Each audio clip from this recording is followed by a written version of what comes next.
Assalamualaikum warahmatullahi wabarakatuh. Perkenalkan nama saya Rami Damsaki. Jadi di sini saya ingin menggali suatu kebijakan yang ada di Puskesmas daerah sini, yaitu kebijakan home care. Sebelumnya saya sudah menghubungi Kepala Puskesmas Bora-Bora untuk mengkonfirmasi tentang apa itu home care, inputnya, prosesnya, serta outputnya. Beliau bisa meluangkan waktunya untuk dapat dilakukan wawancara pada besok hari sekitar jam 12 siang di rumah beliau. Untuk hari ini saya ingin melakukan sekedar tanya jawab kepada warga sekitar mengenai home care. Apakah warga sekitar sini tahu apa itu home care, atau bahkan mungkin warga sekitar sini pernah merasakan manfaat dari home care. Tujuannya itu untuk mengukur tingkat pengetahuan masyarakat tentang home care serta sebagai modal wawancara. Oke, kita langsung berangkat aja ya. Baik Mbak Restia, saya ingin bertanya, apakah Anda mengetahui atau pernah menerima pelayanan kesehatan di rumah seperti petugas puskesmas yang datang ke rumah? Iya, saya sering menghubungi petugas puskesmas untuk datang ke rumah saat lagi di kondisi saya saat itu tidak bisa ke puskesmas. Baik, pertanyaan selanjutnya itu, apakah Anda merasa puas dengan pelayanan di rumah? Apakah ada kendala ketika meminta petugas kesehatan datang ke rumah? Saya cukup puas dan terbantu karena hal ini. Namun untuk kendalanya ada beberapa hari terakhir ketika saya menghubungi, kadang itu datang terlambat, bahkan tidak datang sama sekali. Kata petugas kesehatannya, mereka sedang kekurangan anggota, seperti itu. Oh baik Mbak, terima kasih atas informasinya Mbak. Ya, sama-sama. Baik, saudari Adiani, saya ingin tanya, apakah Anda mengetahui atau pernah menerima pelayanan kesehatan di rumah, misalnya seperti petugas puskesmas yang datang ke rumah? Saya pernah, namun hanya satu kali. Kedua kalinya saya pernah menelpon, namun petugasnya tidak bisa datang karena katanya tidak ada jadwal di hari tertentu. Baik Mbak, terima kasih Mbak atas informasinya. Baik Mbak, saya ingin bertanya, apakah Anda mengetahui atau pernah menerima pelayanan kesehatan di rumah, misalnya petugas puskesmas yang datang ke rumah? Saya mengetahui saat teman saya saat itu demam, petugas datang namun membawa peralatan yang seadanya, serta obat juga terbatas. Baik Mbak, terima kasih Mbak. Ya, sama-sama.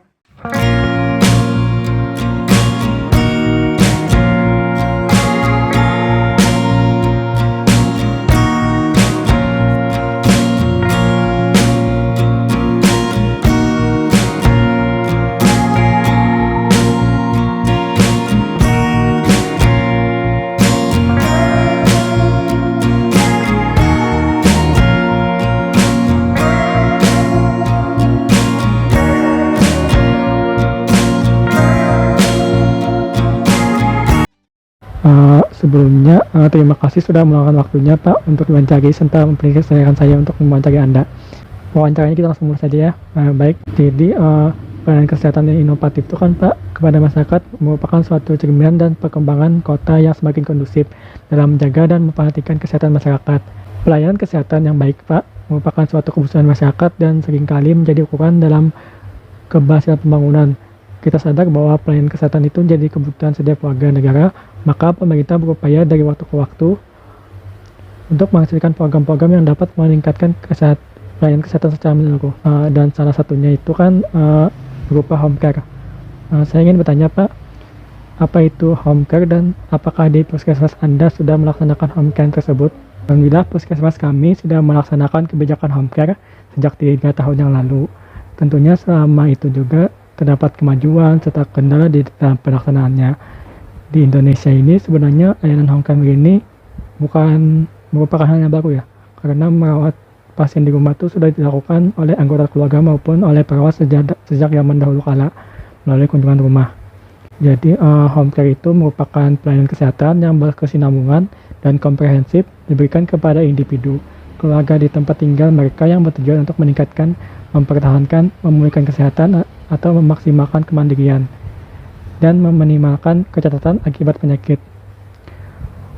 Melalui pelayanan keperawatan di rumah atau home care, perawatan dapat meningkatkan kemampuan keluarga untuk menjalankan tugas kesehatan keluarga, sehingga pada akhirnya keluarga dapat mandiri dalam merawat anggota keluarga yang sakit. Dengan semakin meningkatnya prevalensi penyakit macam stroke, diabetes, dan penyakit lainnya yang cenderung memerlukan waktu yang lama, dan memerlukan waktu pengobatan dan rehabilitasi yang relatif lama, sehingga menyebabkan sebagian besar orang memilih home care. Pelayanan kesehatan ke rumah pasien atau home care ini dianggap sangat efektif dan efisien karena bisa memberikan kesempatan pada anggota rumah tangga lainnya untuk tetap bisa melaksanakan tugas rutin mereka di rumah sambil menjaga pasien. Di samping itu juga, lingkungan di rumah dirasakan lebih nyaman oleh sebagian besar pasien dibandingkan dengan rumah sakit, sehingga hal ini akan mempercepat kesembuhan mereka. Tujuan puskesmas Anda mengadakan home care itu seperti apa ya, Pak? Jadi tujuan perawatan di rumah itu yaitu membantu klien memelihara atau meningkatkan status kesehatan dan kualitas hidupnya, kemudian meningkatkan keadekuatan dan keefektifan perawatan pada anggota keluarga dengan masalah kesehatan dan kesehatan. Kemudian menguatkan fungsi keluarga dan kedekatan antar keluarga, lalu membantu klien atau pasien tinggal atau kembali ke rumah dan mendapatkan perawatan yang diperlukan, rehabilitasi atau perawatan paliatif. Kemudian biaya kesehatan yang akan lebih terkendali. Kita langsung saja ke inputnya ya, Pak. Gambaran inputnya untuk kegiatan, maksud saya kebijakan home care ini seperti apa ya, Pak? Untuk input ya, oke. Jadi ya kan ada sumber, yaitu sumber tenaga, modal, material, metode, sarana prasarana, dan target. Sumber tenaga itu kan misalnya tenaga ahli di puskesmas saya itu maksudnya di puskesmas kami, sebanyak 24 orang yang terbagi jadi 4 bidan, 13 perawat, dan 7 dokter. Bisa dikatakan bahwa semua perawat dan dokter di puskesmas ini merupakan petugas home care. Jadi semua petugas yang ada di tempat kami itu adalah petugas home care. Jumlahnya pun bergantung pada jumlah pasien di puskesmas. Jika puskesmas sedang menerima banyak pasien, maka jumlah petugas home care-nya akan berkurang. Dan juga misalnya pasien di puskesmas hanya sedikit, maka jumlah petugas home care-nya lebih banyak. Kemudian tenaga tidak ahlinya itu berupa 2 orang supir sebagai tenaga mobilitas pelayanan. Sumber modal lagi ya. Itu bersumber dari APBD. Biaya pembayaran pelayanan jasa yang diberikan itu berdasarkan ketentuan dari Dinas Kesehatan Daerah, yaitu dokter 150.000, perawat 100.000, bidan 100.000, dan supir 100.000 per kunjungan. Tapi itu akan dibayarkan dalam 1 bulan. Metode itu kami bekerja berdasarkan prosedur tetap dalam melaksanakan asuhan keperawatan home care tersebut. Untuk sarana prasarana cakup alat vital sign yang lengkap, namun perlu pembaruan alat seperti termometer, tensi digital biar lebih efektif lah. Selain itu, laporan dokumentasi dilakukan saat melaksanakan home care biar bisa mengenalkan ke masyarakat juga tentang home care. Targetnya itu tentu kepada masyarakat di wilayah kota puskesmas kami. Baik, saya ingin bertanya lagi, Pak. Tadi kan masih mengenai tentang input yang sudah Bapak sampaikan tadi. Saya ingin tanya, tadi kan sumber tenaga yang nyatu semua petugas puskesmas ya, Pak. Artinya apakah tidak ada petugas khusus, dan bagaimana dengan kegiatan pokok seperti posyandu dan lain-lainnya, apakah itu akan berpengaruh? Oh iya benar, itu sangat berpengaruh sekali, terutama jika ada pasien di puskesmas kami itu banyak. Terkadang kan home care ini bisa terlambat datangnya, atau bisa juga tertunda karena kita ini kan kekurangan anggota, keterbatasan macam-macam lah.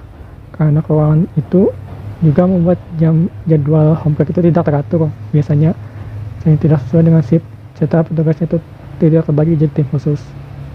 Oh ya, baik Pak.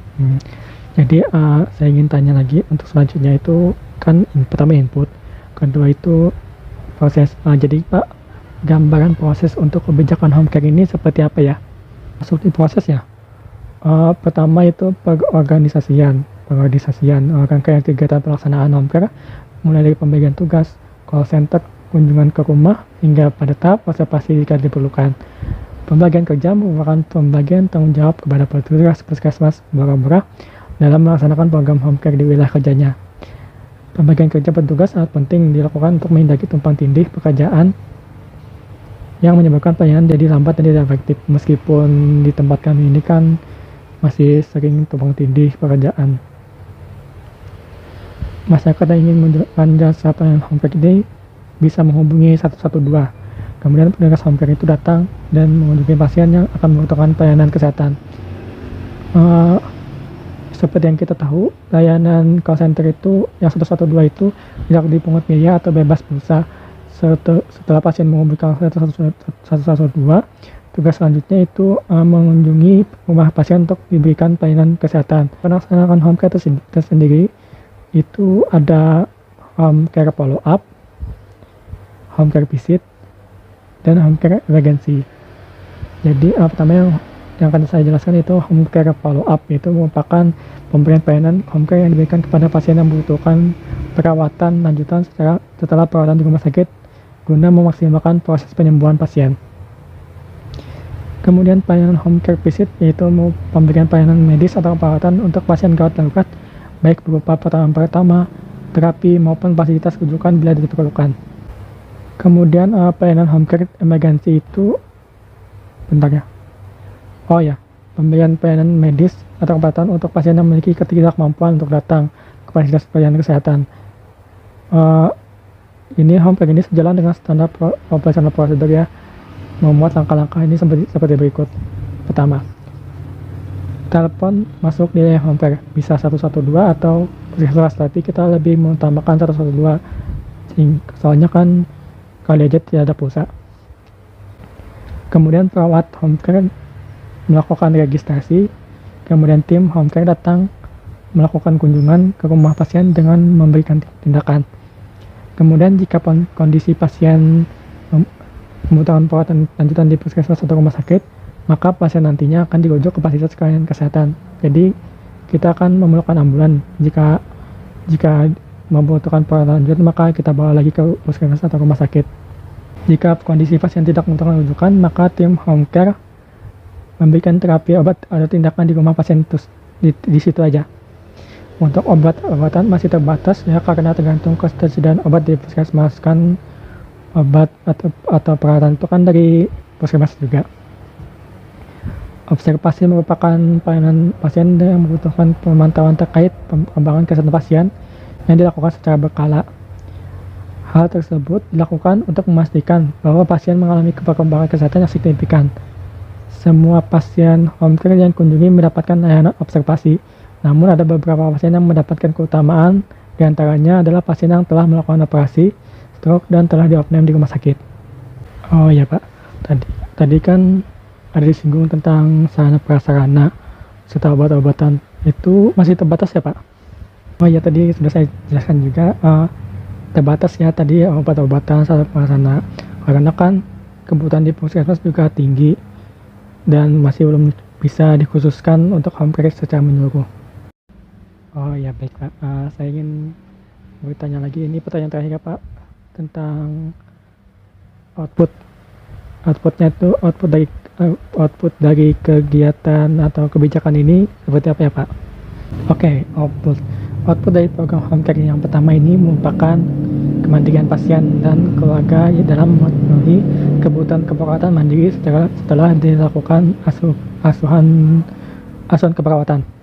Output itu merupakan keluaran dari asuhan perawatan home care yang terdiri dari kemandirian dan kepuasan pasien.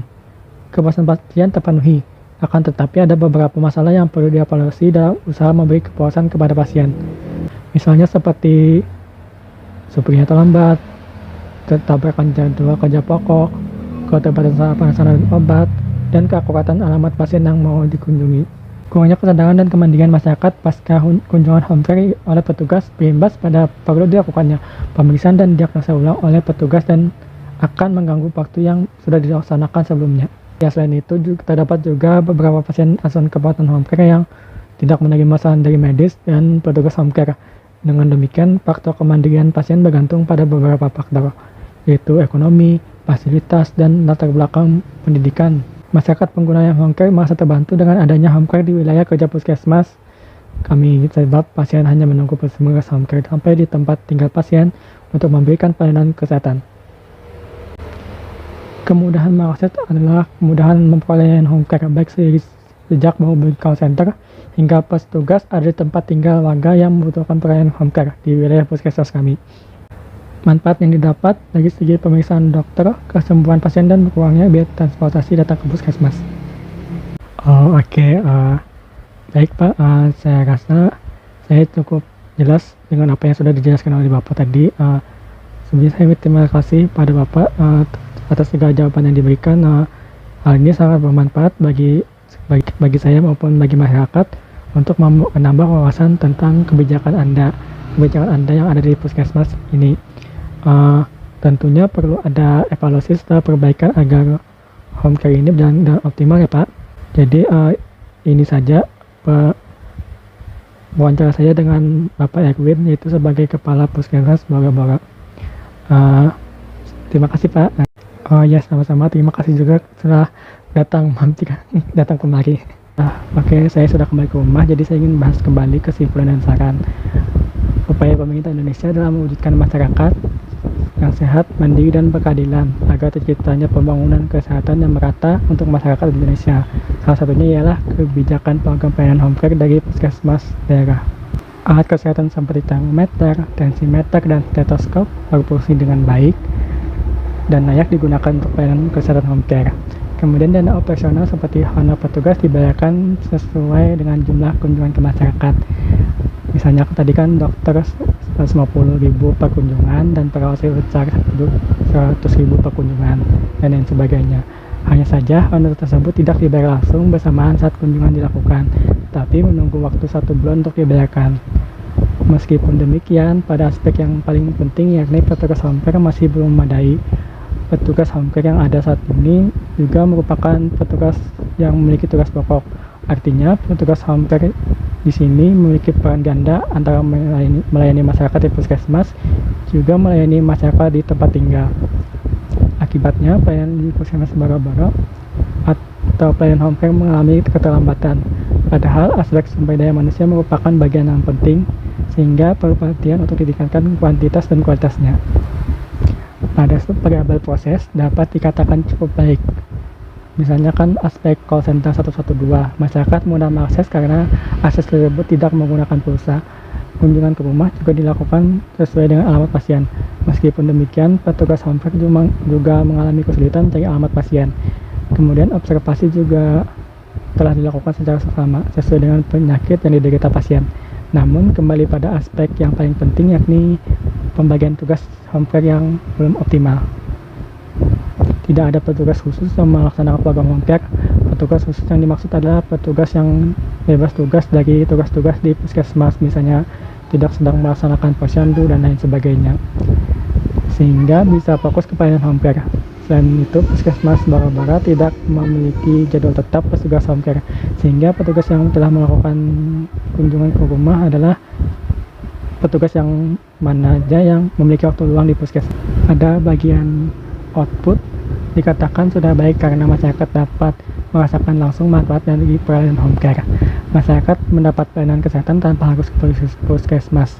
Meskipun demikian, kendala yang terjadi di lapangan itu tadi kan lambatnya petugas home care disebabkan karena banyaknya tugas-tugas di puskesmas. Rekomendasi yang dapat diberikan setelah dilakukan evaluasi pelaksanaan program home care yaitu pertama, menetapkan petugas khusus untuk melaksanakan pelayanan home care. Petugas yang dibebaskan dari tugas-tugas pokok puskesmas sehingga bisa fokus melakukan percepatan pelayanan home care. Kemudian menyusun jadwal tetap petugas home care pada puskesmas Bora-Bora sehingga petugas yang bertugas sesuai hari yang telah ditetapkan telah siap melakukan kunjungan ke masyarakat untuk memberikan pelayanan kesehatan home care. Selain itu, puskesmas Bora-Bora perlu menambah petugas home care agar pelayanan di puskesmas tidak terganggu. Kemudian membatasi pelayanan home care untuk penyakit tertentu. Pelayanan home care khusus untuk pasien dengan penyakit yang menyulitkan mereka datang ke puskesmas atau ke rumah sakit, misalnya pasien habis operasi, stroke, pasien yang telah diopname, dan penyakit tertentu lainnya. Hal tersebut dilakukan untuk menjaga stabilitas pelayanan masyarakat di puskesmas. Selain penyakit tertentu, pelayanan home care juga dibatasi berdasarkan jarak rumah pasien. Rumah pasien yang dekat dari puskesmas disarankan untuk datang ke puskesmas kecuali pasien yang gawat darurat dan tidak mampu ke rumah sakit karena kondisinya memprihatinkan. Yang terakhir yaitu tetap menjaga manfaat pelayanan home care yang kini dirasakan oleh masyarakat melalui observasi dan pengobatan pasien yang berkelanjutan dan berkesinambungan. Itu saja video wawancara saya yang dengan Kepala Puskesmas Baru Apara. Terima kasih telah menonton video ini.